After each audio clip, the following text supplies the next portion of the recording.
Bah, écoutez, si on regarde du côté tactique, oui, mais du côté stratégique, non.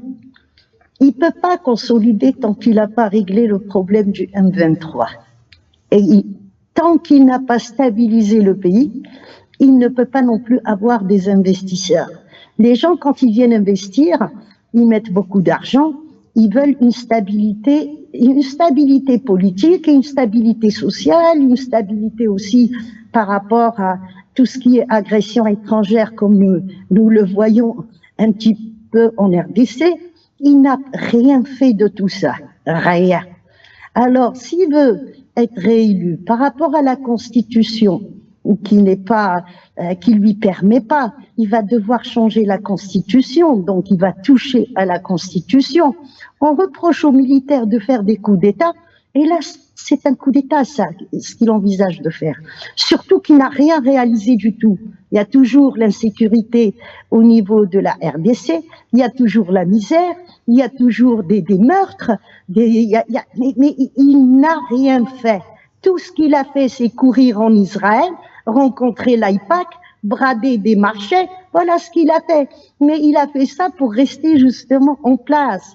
Donc il avait prévu de rester en place et de voir comment il peut se présenter encore une fois. Et donc, il faut satisfaire les États-Unis. Pour satisfaire les États-Unis, il faut passer par Israël, par l'AIPAC, tout simplement.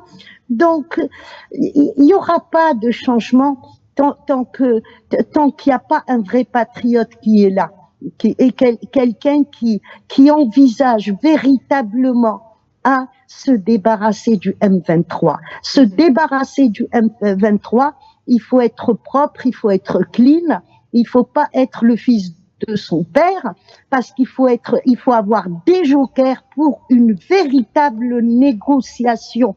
Ce problème se réglera avec une négociation avec les États-Unis et Israël, c'est eux qui l'ont créé et qui continuent à piller le pays. Israël a développé toute une économie par rapport à l'intelligence artificielle et puis tout ce qui est high-tech. Les produits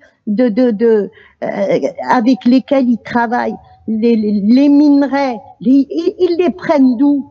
Ils les prennent du Rwanda, tout simplement, par un homme qu'ils ont placé. Ils ont recopié l'histoire du génocide des Juifs en Europe, ils l'ont recopié sur le continent africain et on continue à vivre avec le récit de la victimisation.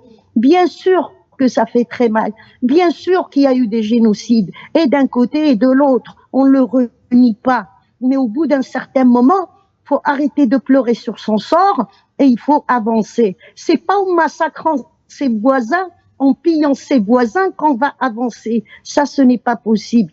Donc, le monsieur qui veut se représenter, il peut s'adresser à sa population pour dire la vérité. Nous sommes dans un changement géopolitique. Beaucoup de choses. Regardez Trump, par jour, des fois, il a 40 tweets. Donc, il communique avec sa population. Il dit vrai, il dit faux, il est dans le vrai, il est dans le faux, on s'en fiche, il communique. Nous avons des chefs d'État qui ne disent rien, ils laissent passer, il y a une pression étrangère qui est là, mais si on veut vraiment régler le problème, c'est le moment pour associer la population à tout ce qui est problème interne pour régler les problèmes externes aussi. On a eu un exemple, la Tanzanie, quand il y avait le corona. Le président est sorti, nous a fait une très belle déclaration. Il a dit, j'ai envoyé du sang de cheval, c'était corona. J'ai envoyé du sang des chiens, c'était corona. Donc il a fait tout un récit comme ça. Il dit, je comprends pas. Donc corona pour moi, ils ont vu corona, mais ils ont pas vu que c'était du sang des animaux. Ça a stoppé tout au niveau de la Tanzanie. Et aujourd'hui, on a des chefs d'État qui communiquent pas pour la simple raison qu'ils ont des choses à se reprocher, tout simplement. Il y a un véritable problème qui dure depuis les années 60 on n'arrive pas à le régler. Ça, c'est pas vrai. On peut régler le problème de la RDC. Il peut se régler, mais il se règle quand on associe la population à tout ce qui est déstabilisation.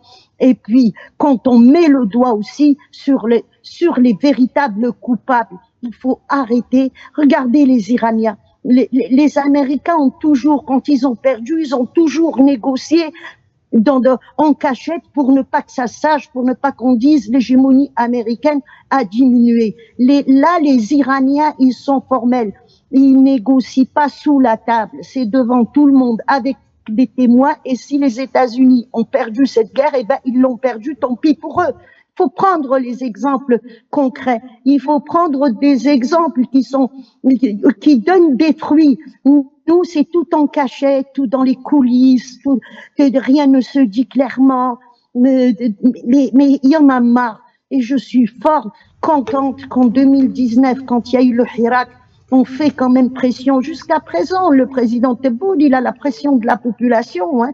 Donc, on fait pression pour qu'on sache qu'est-ce qui se passe dans le pays. Tous les 3-4 mois, il répond à la presse. Et il a ouvert aussi au niveau de la présidence pour répondre à la population. Et s'il fait pas ça, ben, j'aurai plus confiance. Et avant M. Tebboune, on a eu Bouteflika 20 années. 20 années, il n'avait jamais répondu à la presse locale. Donc tout était en cachette jusqu'au jour où ça a débordé. Et là, ça déborde. Et ça va déborder encore davantage parce que tous ceux qui sont au pouvoir, ils veulent transformer, justement, ils veulent transformer le siège d'un président de la République à une monarchie. On l'a vu au Tchad, on l'a vu aussi avec Fort Yassine Bey, mais ça suffit. L'Afrique est en danger. Ils se battent tous pour avoir le pied en Afrique. On en parlera tout à l'heure. Hein.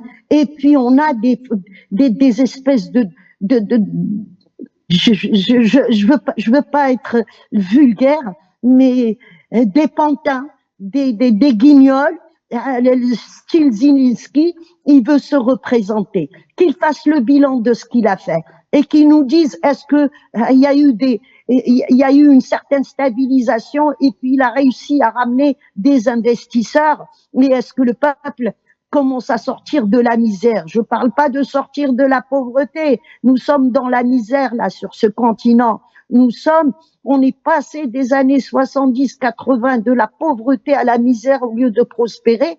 Et là, nous avons, je vous dis, c'est le fils de son père, tout simplement. Le mot démocratie, ça y est, il nous colle à la peau. Et la démocratie ne convient pas au peuple africain. Je parle au pluriel. Ça nous convient pas, cette démocratie à l'occidental. Nous ne sommes pas des occidentaux. Merci, madame.